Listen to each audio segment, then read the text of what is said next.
Hawaii truly is a distinctly different place. Everything is so beautiful and dramatic. And then you walk up and you see this. Volcanoes are the key to great coffee. You can actually feel earthquakes beneath your feet. Nice! I love what you guys do here. All the different farms here have a different interpretation of Kona coffee. They're like drying coffee in the front yard. Things run at their own pace, and that's the culture in Hawaii. Don't you think, Orchid?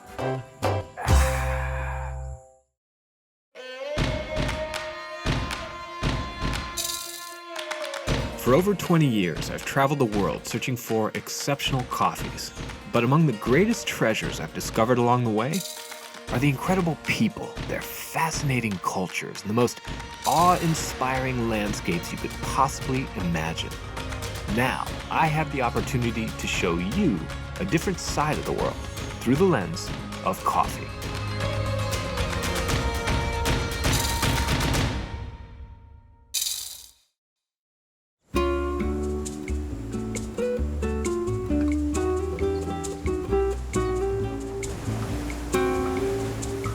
The islands of Hawaii, known throughout the world for their beautiful beaches and lush tropical landscapes, are my next stop in the search for truly exceptional coffees.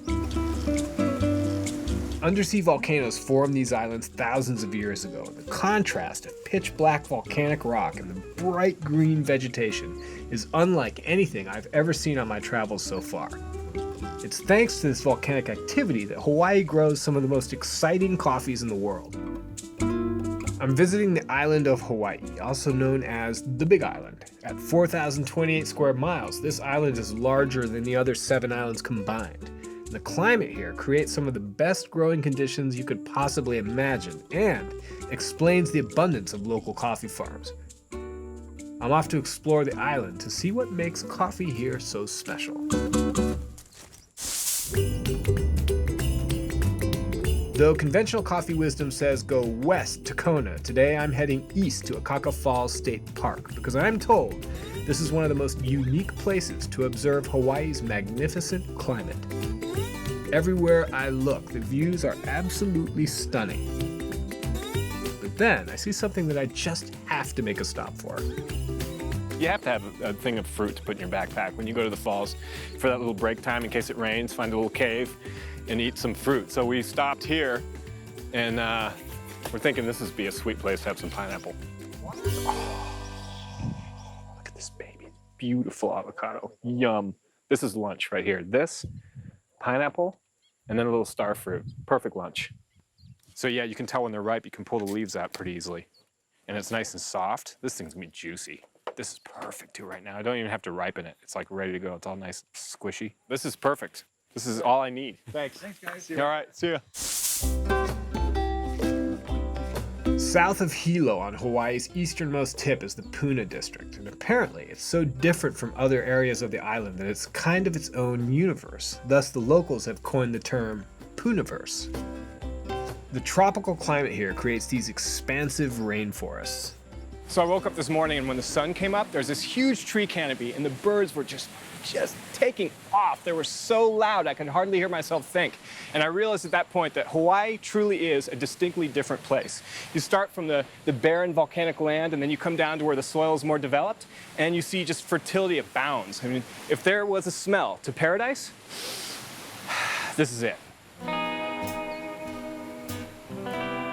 Thanks to the amount of rainfall in this subclimate, this area is a botanist's paradise. You know, I could just spend all day exploring here. It's like you just walk around like stunned, like you're hypnotized with magnificence. Everything is so beautiful and dramatic.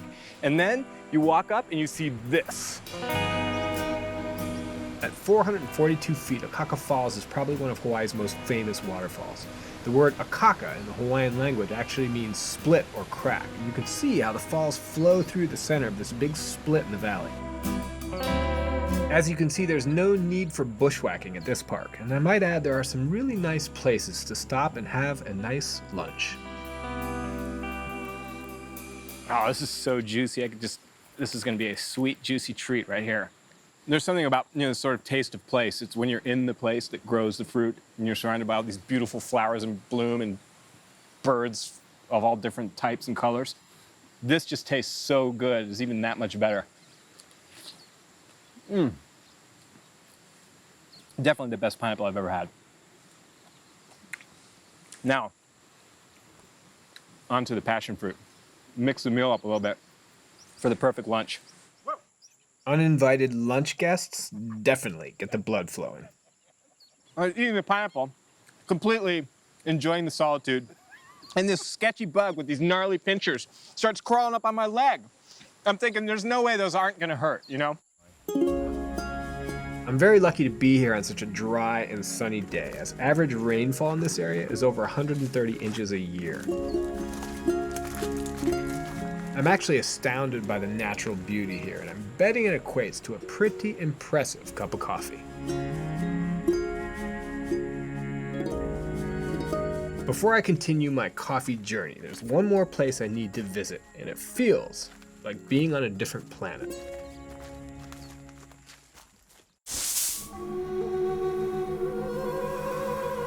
Located 45 miles southwest of Akaka Falls, Hawaii Volcanoes National Park is home to two active volcanoes, Mauna Loa and Kilauea.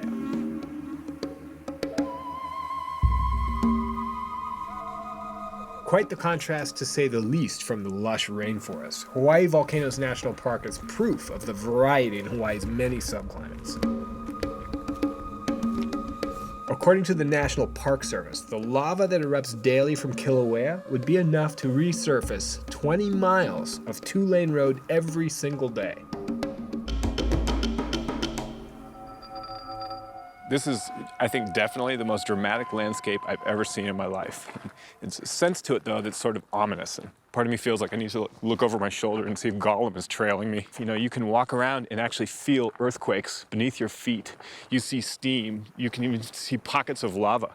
There's a common denominator with all the best coffees in the world, and that is they're all grown in volcanic soil. Volcanic soil is filled with potassium and calcium and sodium and so many rich nutrients, and it provides great drainage for coffee. But this is where it all starts. This is new earth in its purest form. And when you walk around here, actually, because of the heat, there are shards of glass everywhere. This is also silica glass, this stringy piece. You can't really see it very easily, but it looks like a piece of hair. And it's actually volcanic glass. If you're not careful, you can fall and cut yourself really badly. Some of the very best coffees are actually grown in lava zones, so while it might seem dicey to plant coffee in an area where volcanoes threaten to destroy it, with the high risk comes high reward. Coming up, whoa! It's like really bright Yeah. and floral, and it plays in a different realm. It's unique, though, too. Wow.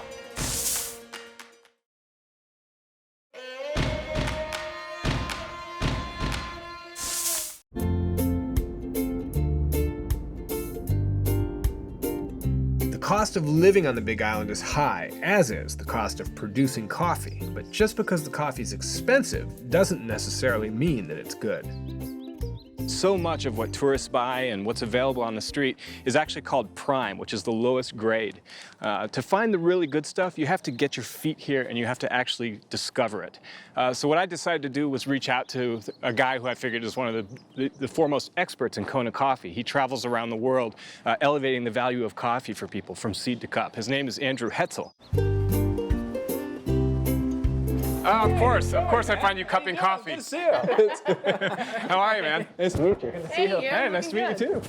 Wow, so it's great to meet you two. I mean, I've heard your coffee is excellent, and he speaks highly of you, which tells me a lot. Yeah, it's fantastic stuff. They're doing a great job here. It was funny because when I was on my way here, people kept saying Puna. No one grows coffee in Puna, you know? It's like, there's no good coffee in Puna. I'm like, I don't know. I have a feeling there is. Puna is one of the fastest growing areas of the Big Island, and this 3-acre farm has developed quite the reputation all across the globe. So what's going on today? Like, I'd love to just sort of be, a fly on the wall and watch what you guys are doing. Mondays are generally my roasting days, and so that starts off with the cupping. I've been wanting to try this coffee for a while, and there's something to be said for drinking it at the source. Wow. This coffee is super sparkly. At a light roast, these coffees are fruity and have a very unique, almost effervescence to them. Kind of like Pop Rocks candies. Whoa. I mean, already I'm just It's so much fun to absorb the perspective of coffee producers like Kaylee and Brandon, and to have the opportunity to sort of dive into the world of their alchemy. An important step in making the coffee taste right is the way that it's processed. So this is washed coffee, which means they put it through a pulper. And what the pulper does is it rips the flesh off the coffee, the berry, and you've got the two coffee beans. But this has an outer layer that still needs to come off. If you rip this outer layer off, you get the green coffee bean. Once you roast that, you get a brown roasted bean, which you later grind and drink. It's not just coffee that's picked and roasted here on the farm. Cocoa beans. You can roast these in a similar fashion that you do coffee. Hawaiian cocoa. Tell me that doesn't sound tasty. You juice a lot of stuff? You guys juice stuff? Yeah, you do. Brandon and Kaylee claim to have known little to nothing about growing or roasting coffee when they first moved here. They'd been living in Oregon at the time and were looking online for a farm when they found this. Yeah, there's very a lot of fruit at all. We weren't even looking for a farm in Hawaii. You were just like, let's go for it. No, we wanted to find a farm in Oregon, actually, and this place was much more affordable, came with a whole bunch of trees that were already established. So it was sort of like, well, we can maybe get an okay bungalow somewhere in Portland, Oregon, in an okay part of town, or we can move to Hawaii and have a 3-acre farm and have a turnkey business. Yeah, and growing coffee is way more fun. At first, they learned the basics of how to produce coffee by watching online videos, and now they've developed their own style and signature roasts that they ship all over the world. They also grow their own food right here on the farm. Oh, and you got papayas growing right on the tree, and that's a nice ripe one. You want a knife? I've got a knife. Yeah, that would be great. Yum. I will totally have a slice of it. Look at that juicy papaya. It's like totally ripe right off the tree. And apparently I'm not the only one who loves fresh fruit. The chickens appreciate a quality papaya as well. The sheep provide natural fertilizer and graze among the coffee plants, keeping the area nicely manicured. Chicken down here. Oh, heads up, guy. Heads up, guy. Nice try, dude. I am not going to let you get away with that one. He knows he can take advantage of me. He's like, I got a sucker here. I've never had to fend off a sheep. The other bonus to using the sheep, they have no interest whatsoever in eating the coffee plants. Behind me, we've got just acres and acres of just killer coffee. Really good stuff. And a lot of it's ready to be picked. So should we start picking? I don't see why not. Yeah. The harvest seasons are long here, stretching at times from August all the way to March, and it's not often you get to visit a farm that grows, processes, and roasts their own coffee. So there's definitely no better way to talk shop than while harvesting cherries, and of course, eating a few along the way. These two have created quite the dream for themselves on the Big Island. Coming up, it's like any town USA neighborhood. But the difference is they're like drying coffee in the front yard. It's all about coffee.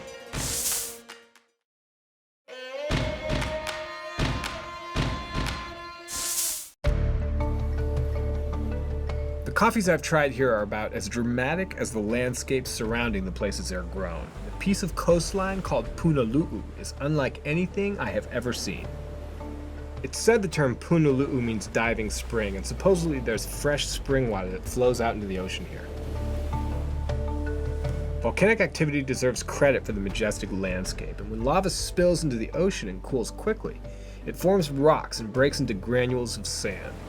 It's not safe to swim here, not for humans at least, but the black rocks make this an excellent spot for sea turtles who live in this area. And I must say, it's pretty amazing to spot a turtle as he pokes his head out of the water for a breath of fresh air. The green and hawksbill turtles that inhabit the Big Island are endangered species, so I feel fortunate to have seen them in their natural environment.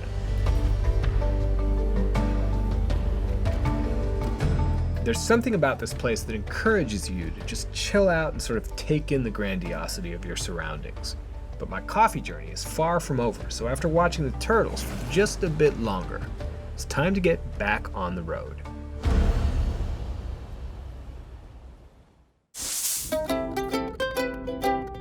Anytime I go on a coffee expedition, I come across something I didn't expect, and this trip to Hawaii is no exception.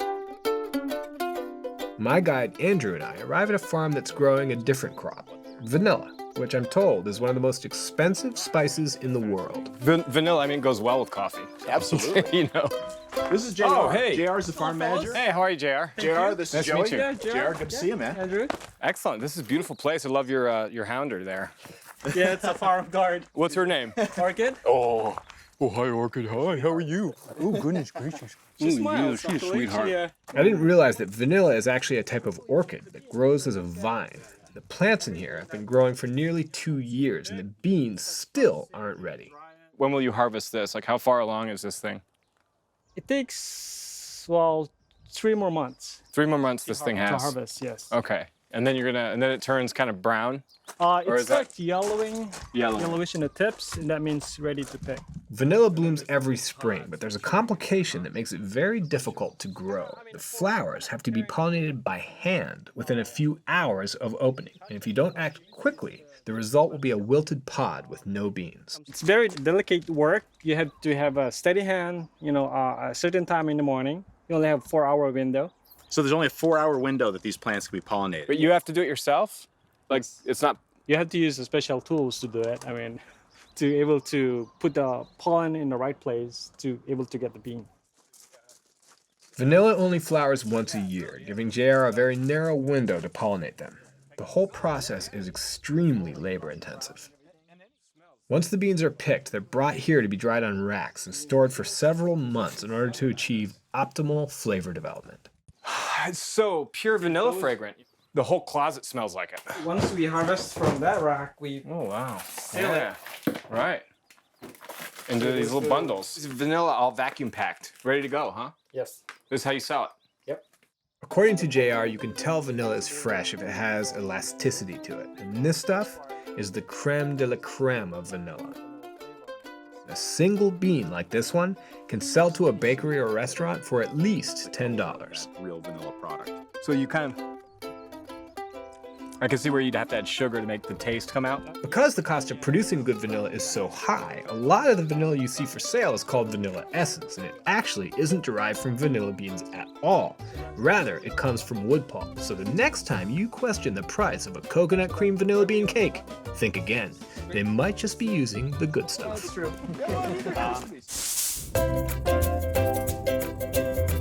Nutritious soil and ideal weather alone aren't enough to produce great coffee.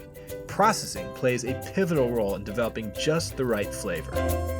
I'm heading to a farm that is world-renowned for its exceptional coffees, and experimentation is one of their specialties.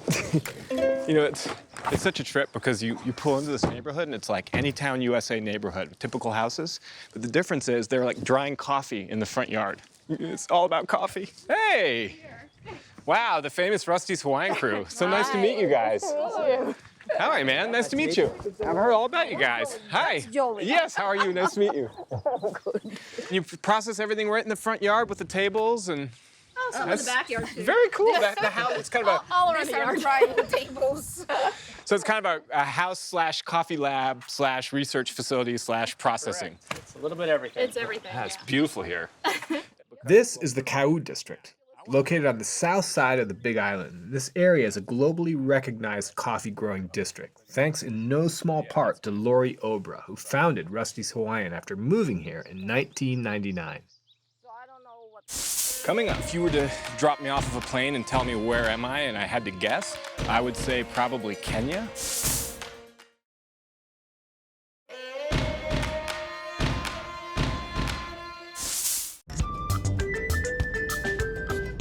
First, we visit the farm itself, which is in the hills just a stone's throw from the house. There's a great story behind this family and how they got into coffee, and it all started here at Cloud Rest Coffee Farms.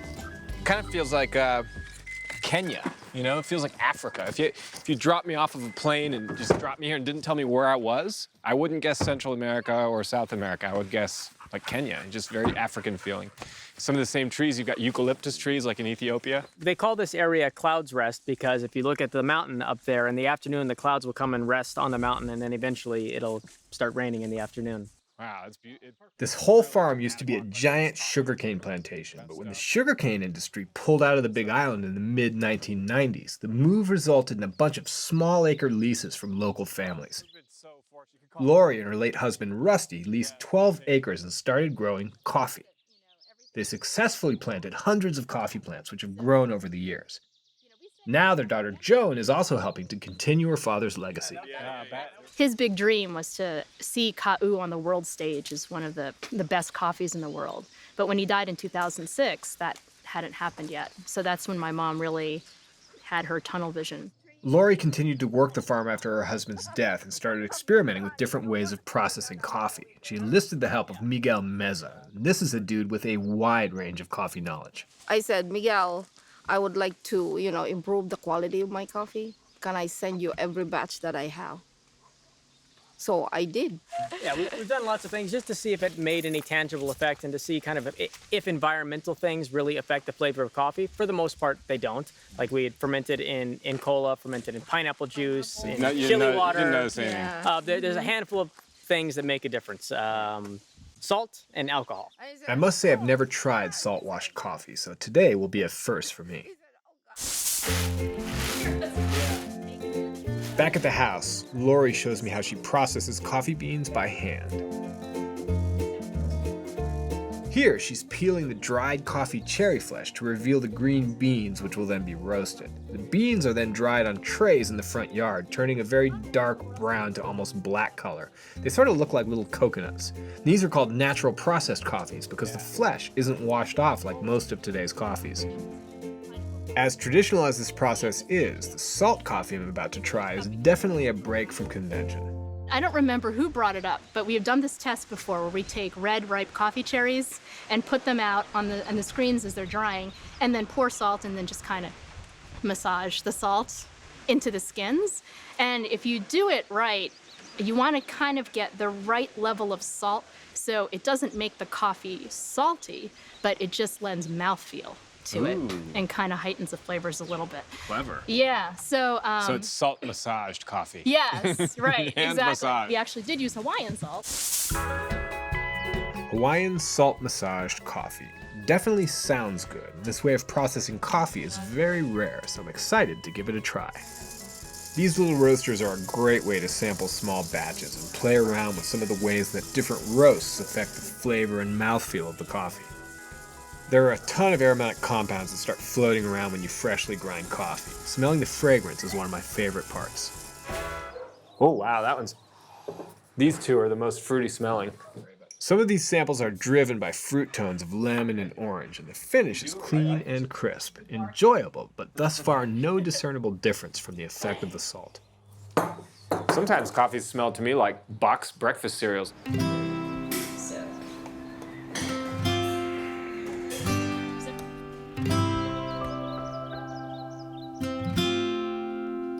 I have a feeling this one's going to be one of my favorite ones. When it comes time to try the coffees, I find one on the table that really calls my name.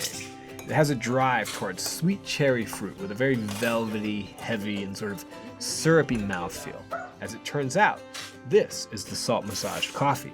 It just goes to show that an exceptional cup is about much more than just flavor and aroma. It's also about the way it coats your mouth. This is something the Rusty's Hawaiian crew understands all too well. Every time I take a sip of this coffee, it will bring me back to moments like these, filled with warm hospitality, great food, and lots of laughter with new friends. Totally. I'm so happy to have found a special cup of coffee that truly embodies the spirit of Hawaii. Kampai! Ah, At mabuhay! yeah.